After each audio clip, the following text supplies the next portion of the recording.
يعني إدي أب جبو هر كذي جبو كه وكي أحلقي كي ونكارن دف جم مديا جواكي جبردم هرتم دست مدا تلفون مديا جواكي أم بيجن تابلت جلو أب روشك چاوایه تاثیرک چاوال سر بدن و درونی که مروان دکه ما هم جی پسپوران پرسی هم جی میکروفون آخه درجه گل کر و جوان پرسی برسوین همو پرسان جی نها تنسر اکرانی تلفزیون دمیزنی؟ اره تماشا دکم. تماشا دیگه؟ اره. شما تماشا دیگه؟ نظام يعني كيف خاش دبم از وقتا تشتكي الدخن خوارن دخويت التلفزيون دمیزنی؟ اره شما؟ کیفم جرأت اختیس خوارن دخوم از هجتکم گوتش نمیزنم.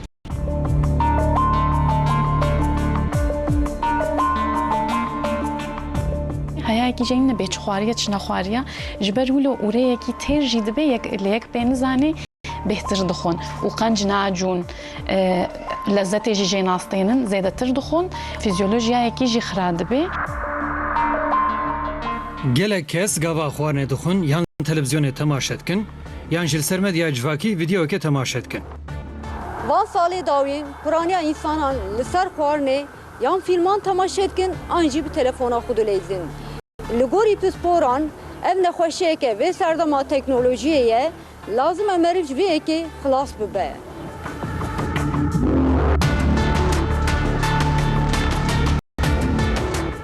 چی که وقتا گفت خوارن تو؟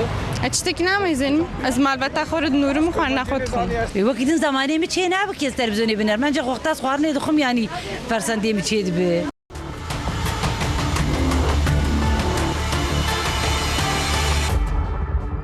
گاوا کو ام خوارن دخون دمیجی مده دوپامین ته چکرن کو ام لچشنا گهدار دکن و ام لچشنا تماشه جی دکن دیسا دمیجی مده دوپامین ته چکرن یعنی کو هم ام خوارنه دخون و هم ام لچشنا گهدار دکن و اکران تماشه دکن وک کو ام دوپامین خود دوباره دکن Li pisporan gelek sedemin vê hene liyên berbiçav stres û tenêtiye.